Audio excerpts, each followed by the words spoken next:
Baiklah, Assalamualaikum warahmatullahi wabarakatuh.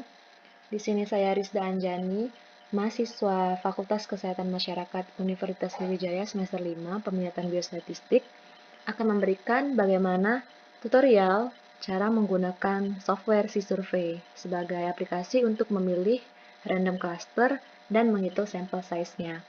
Nah, di sini kita telah masuk ke aplikasi C-Survey. Selanjutnya, untuk membuat file baru, kita klik di sini New, lalu Create File, misal di sini latihan MSC.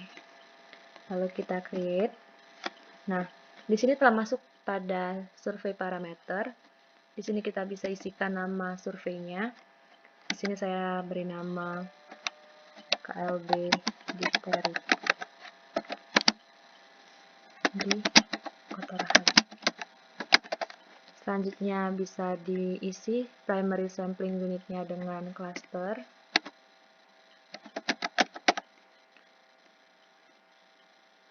Size unit population. Nah, di sini telah tersedia ada sampel size untuk mengisi cluster dan berapa orang per clusternya. Tetapi sebelum itu, kita tentukan terlebih dahulu sampel size-nya. Nah, di sini telah masuk pada bar sampel size. Di sini bisa dilihat calculation purpose-nya, kita pilih test the proposed sample size. Nah, di sini tersedia tulisan estimate proportion with attribute. Nah, di sini maksudnya adalah seorang peneliti yang akan melakukan survei ini diharuskan melihat literatur terlebih dahulu, literatur penelitian sebelumnya, seberapa sering angka kejadian penyakit yang akan diteliti itu. Nah, di sini karena metode survei cepat itu menggunakan kejadian yang sering dengan persentasenya itu 15 sampai 85%.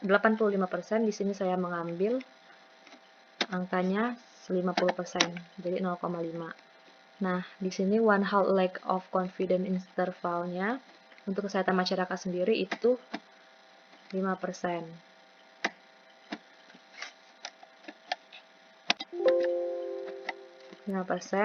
Desired level of confidence-nya 95%.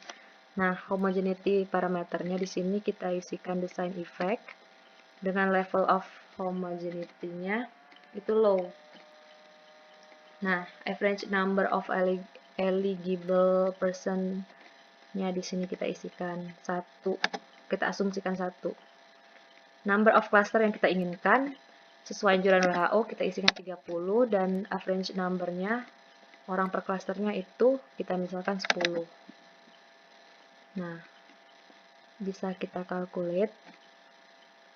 Nah, di sini kalau dengan cluster 30 dan orang per clusternya itu 10, di sini terdapat sampel 30 orang. Nah, di sini no berarti untuk persentase penyakit yang kejadiannya 0,5% dan dengan klaster 30 serta orang per klasternya itu 10, jumlah respondennya 10 per klaster, itu tidak memenuhi syarat untuk dilakukan survei ini. Maka kita bisa ganti dengan average number-nya per cluster itu kita ganti misal 20 ya. 20 dengan angka kejadian 5% tadi. Hitung lagi. Oh, ternyata tetap tidak bisa dengan responden per klasternya itu 20. Kita ganti lagi 30. Nah, jadi di sini untuk jumlah klaster 30 dan jumlah responden 30, yaitu sampel yang didapatkan 900, itu dapat memenuhi syarat untuk dilakukannya survei ini. Dengan catatan angka kejadiannya itu 5%. 50% maksud saya. Nah, selanjutnya udah menghitung sampel size, bisa kita isikan di survei parameter, klasternya 30, dan household per klasternya juga 30. Nah, baru di sini kita masukkan data. Masukkan klaster data.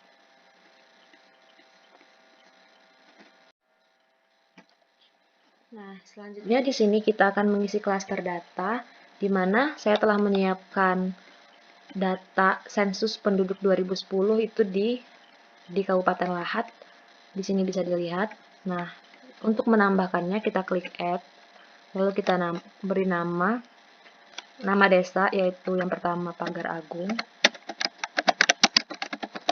dengan jumlah penduduknya itu 7.714. Oke. Nah, selanjutnya kita isikan lagi Pagarsari dengan jumlah penduduk 787.